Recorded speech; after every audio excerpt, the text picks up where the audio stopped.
In this video, I'm going to show you how to build a worship set list in the Prime app by Loop Community. If you are new to using a click and tracks in worship and you want to get started with a software that's easy to use and intuitive, then you're going to want to check out Prime. So keep watching this video. I'll show you click by click, step by step, how to implement this software in your worship ministry.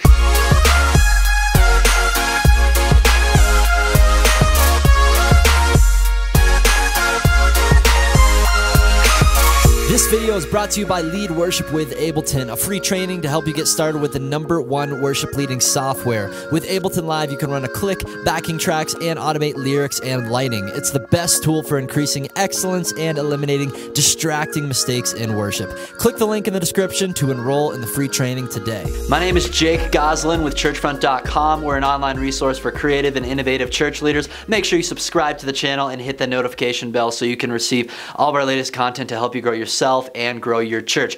Be sure to also check out the show notes below this video for links to free resources and other helpful tools for your worship ministry. For those of you watching this video within the first few days that it is published here on YouTube, I'm actually running a giveaway right now where I'm giving away 250 credits to the Loop Community store where you can buy backing tracks for your worship ministry. So click the link below in the show notes to enter the giveaway. There are a variety of ways to run a click in tracks for your worship ministry. On one side of the spectrum, you have software like Ableton Live, which is a very advanced digital audio workstation.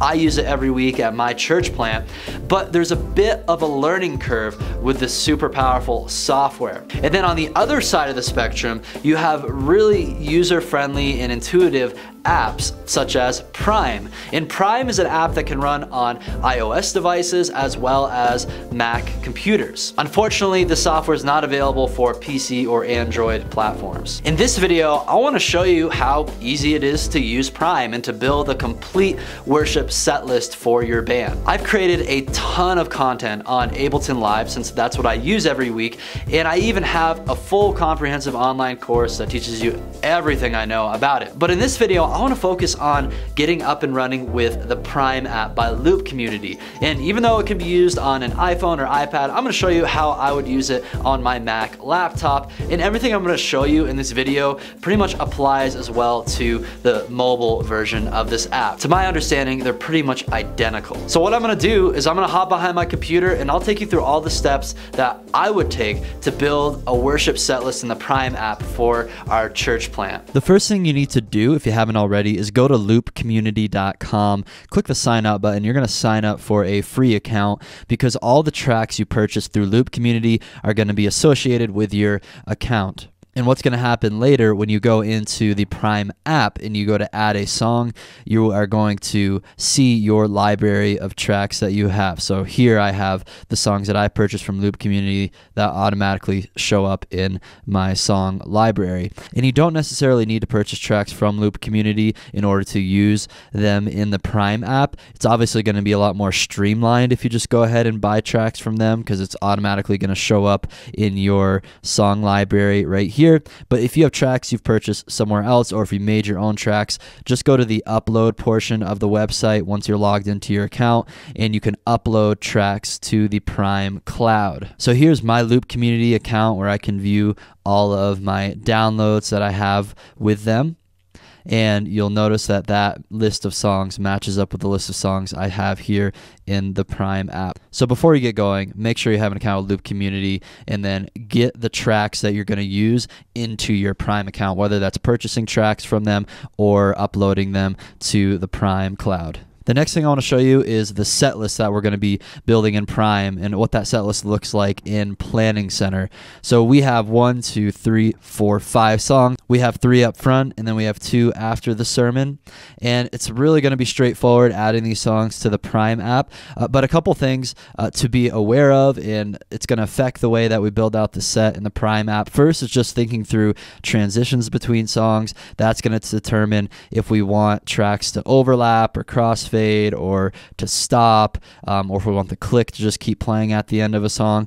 In our set list, I'll just kind of talk you really briefly through this, what we do. Usually songs 1, 2, and 3, they just flow right into one another. So I'll use the overlap feature here a lot, but then after song 3, we like to just have a click and pads. So I'll show you how I would set that up in Prime.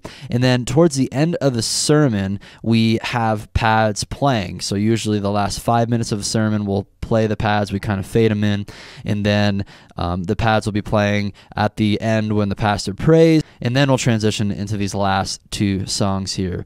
Another thing we will do as well is we have a postlude, so usually we'll play like the last bridge or chorus of this last song. So that's what this worship set list looks like. It's really important to understand the flow of worship before you start building your set in the Prime app. But now in the rest of this video, I'll show you how I build this from scratch.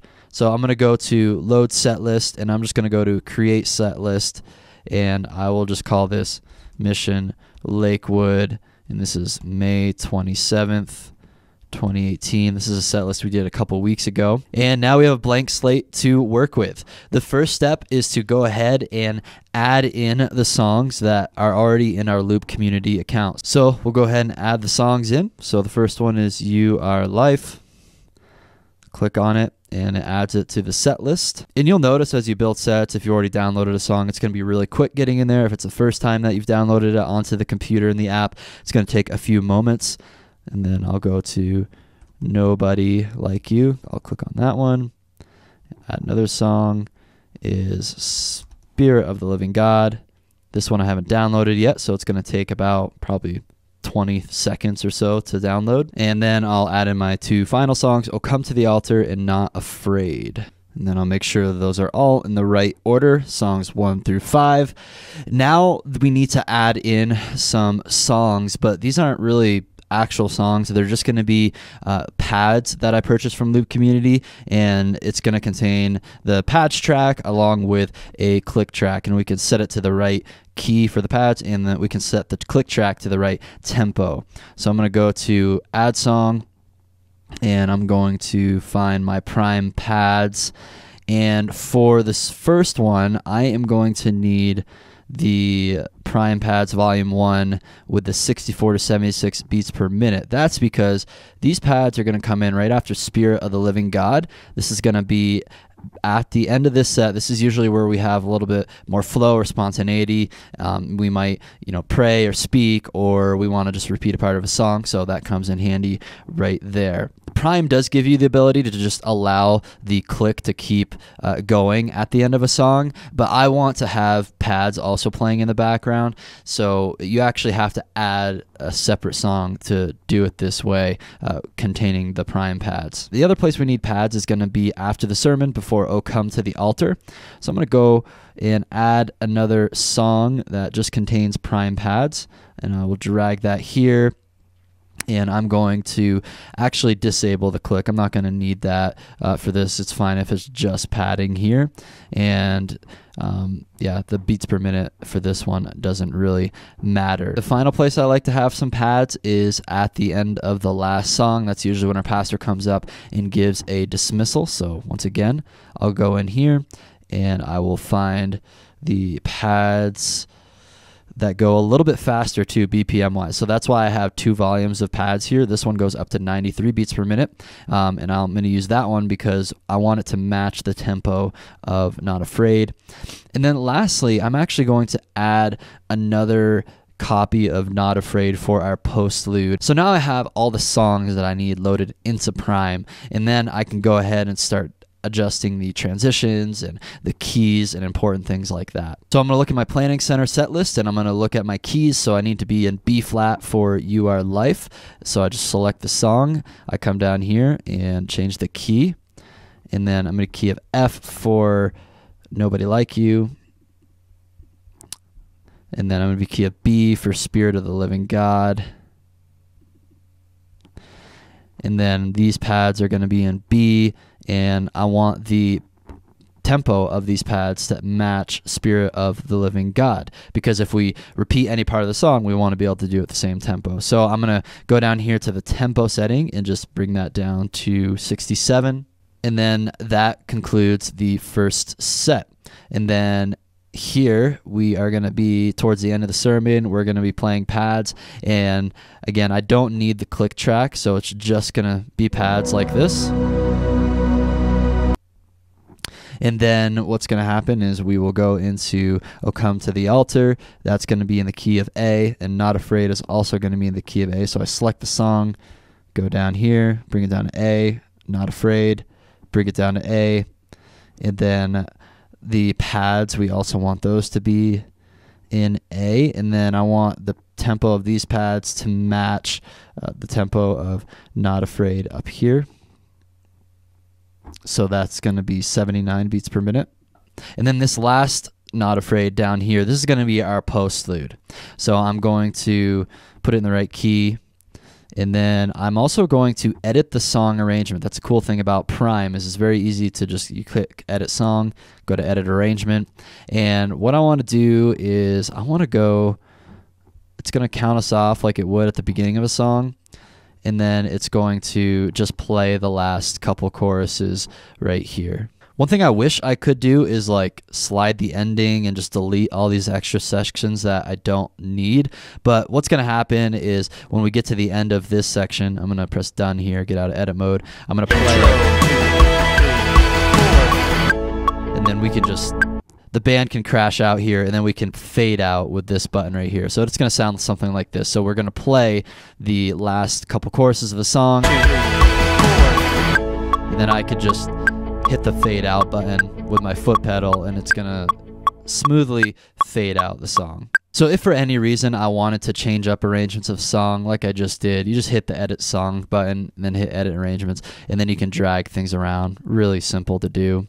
And then there's some global settings in the app that I want to adjust. We hit the gear icon up here. The main thing I want to adjust is the click sound. I like this digital click sound because it sounds more like Ableton. And the other thing you can edit here as well is the click subdivision. I like to have all those eighth notes, so I'm going to click the ×2 button here. So now when I play a song, you'll hear the click. Intro 2. Has a 3, high-pitched digital 4. noise, and it's also subdividing those eighth notes. The next thing I'll do is I'll just eliminate the instruments that I don't need. So let's just pretend, I don't need acoustic, I don't need drums. You simply go and toggle these on/off buttons. You can also adjust the level of things. So maybe I don't want as much electric. It's very, very intuitive to just poke around and adjust what you need to adjust. So I'd go through all the songs and adjust what tracks I actually need. The next thing I'm going to do is set the transitions in between songs. And this is really important, has a huge effect on the flow of worship. And they have 5 different ways you can transition. The first way, this will actually not transition at all. When it's a play icon like this, it'll just stop when it gets to the end of the track here. There's lots of dead, awkward silence, so I wouldn't really recommend that for most cases. Then this one, it will automatically go to the next song once it's reached the end of the track, which is a little bit better, but not super practical for most scenarios. This is where it gets really handy. This is their overlap feature. This is the one that I probably use most of the time. So once it gets towards the end of the song here, usually it's a couple seconds after crashing out of the ending of the song, it's going to start overlapping the beginning of the next song, and this sounds real great. So you can listen to that here. And then they also have a crossfade feature, which is similar to overlap, but it's going to turn down the volume at the end of one song and increase the volume at the beginning of the next song. And then they have this feature here where when it gets to the end of the song, the click will continue to play. This can be really handy for those more spontaneous flow moments where you still want to stay on tempo, but you don't want to have to necessarily be told which section you have to do. But the one I'm going to use most of the time is going to be this overlap feature here. So I'll set the overlap here at the end of "You Are Life." I'm going to set it here on the end of "Nobody Like You." And then same thing on "Spirit of the Living God." And then here it's fine for it to just stay on the play icon here with the prime pads. Here as well, I'll just keep it like that. This is the one after the sermon. And then at the end of "O Come to the Altar," I want to do overlap into "Not Afraid." I want to do overlap into prime pads. Here, I'll actually just go ahead and do overlap. We won't actually use it because we'll just trigger this outro. And then here's what one of those transitions is going to sound like. So here we're at the end of "You Are Life." End 2, 3, 4. Intro 2, 3. You can hear it click off 4. the intro of the next song. So it's really slick. It won't show the next song up here until it gets to the end of the timeline, and then now we have Nobody Like You. The final thing I do is I assign MIDI cues from my Looptimus and Looptimus MIDI foot controllers. This is not going to be an in-depth tutorial on this foot controller, but it's really easy. It's plug and play, especially with the Prime app. All you do is you plug in your Looptimus into your computer via USB, and it's going to automatically detect Looptimus. You click the MIDI button up here, and this is the MIDI mapping mode. What I'm going to do is just erase any current mappings that it has, and then I'm going to go through and assign my own. So I just put some labels on my Looptimus here for song numbers and for postlude. I have a dedicated play button. And then I'm also going to have an assignment for a fade out button, as that can come in handy. So all you do is you click on the song in your set. It's going to turn this blue. That means it's ready to be mapped. And then I'm going to hit the right pedal. And then you can see the MIDI note is assigned. So I'm going to go through song 2, song 3. I'm going to skip the pads. I'm going to go to song 4. And then I'm going to go to song number 5, It's Not Afraid, and I'm going to do postlude, song number 6. And then I can also assign my play button and then the stop button, and then I'm going to use the fade out button here, and I'm going to assign it to this button on my Looptimus Mini. And there's a lot of other things you can assign your MIDI foot controller to as well, so you can get as complicated as you would like. But for most of these pad tracks, they're going to be automatically playing at the end of a song or in some transitions, so I'm not really going to have to trigger them. They'll just play automatically. And then even the pads toward the end of the sermon, I actually usually trigger those from the laptop, which is backstage, and I just do that from the keyboard instead of from my foot controller, because my foot controller is on stage and the band's not on stage quite yet. So those are our MIDI assignments, and then I'm just going to click the MIDI button here to exit that mode, and now when I press a song, it's going to play it. So let's say I want to start into song number 2. I hit the button. Intro. It's going to start off Nobody 3, Like You. 4. And then let's pretend we're at the padding here at the end of our first set. When we're done, I'm going to hit this button here. It's going to trigger our fade out feature. And then we're done the first set. And then when we get to the end of the padding at the end of a sermon, I'm going to play the pads here. I don't necessarily just want to cue up song 4 because it stops it all of a sudden. It's kind of jarring. Intro. So that's why I think it's better to fade it out first. So I'm going to fade out the pads, let it get pretty quiet, and then I'll hit song number 1. Intro. 3, 4, 5, 6. And that's how you assign your buttons on your Looptimus to Prime. So make sure that your audio outputs are assigned to the panned setting. And what I mean by that is you want your click and your guide to come out on the left, and you want your tracks to come out on the right. So make sure underneath the main settings, make sure this right here is set to pan. If you want to use an audio interface, that's also really easy to do. All you have to do is plug in your interface, like I have the Scarlett 18i8 USB and plugged in, and then this button you can then click, and then you can assign what channel you want each of your tracks to go to in your audio interface. So it's really slick setup. But if you're just getting going, I recommend just using the headphone jack on your computer, the built-in output, making sure it's panned to left and right. And then the very last thing you need to do is you need to get a 3.5mm to dual 1/4" cable. And as you can see here, you plug the small end into the headphone jack, your computer, you plug the 1/4" end into the DI box, and out from there, you have XLR cables that go into your mixer. You're going to have one channel for a clicking guide and another channel for your tracks. Send the clicking guide only to your musicians on stage, to their in-ear monitoring. And then the tracks can be sent to both monitors and your front of house mix. Once all this stuff is set up between the software and the hardware, you are up and running with a click and tracks using Prime by Loop Community. I hope you found this step-by-step tutorial helpful in getting you up and running with the Prime app. Once you get used to this workflow, I don't see it taking much more than 15 minutes to maybe 30 minutes to prep your tracks on a weekly basis. As I mentioned at the top of this video, click the link in the show notes to enter the giveaway. If you are interested in learning how to use Ableton Live for worship, because there's a few advantages to that software where you can automate Pro Presenter and lighting and some other production elements. That's why I use it on a weekly basis at my church plant. If you're interested in getting started with Ableton Live, make sure you enroll in my free training, also linked below this video. Finally, I want to thank Matt McCoy and his team at Loop Community for building such a powerful and easy to use software. I know that Prime is helping thousands of worship leaders across the globe right now every week as they prep tracks for their worship ministry. So I'm just really grateful for all the work Loop Community is doing to make this an easy process and also make it an affordable process with some of their budget-friendly pricing that they have for tracks on their website. Thanks so much for watching this video. If you found it helpful, hit that thumbs up button, share it with your friends in ministry. You can check out some other helpful videos right over here. And don't forget to subscribe to the Churchfront channel so you can continue to receive all of our latest content to help you grow yourself and grow your church.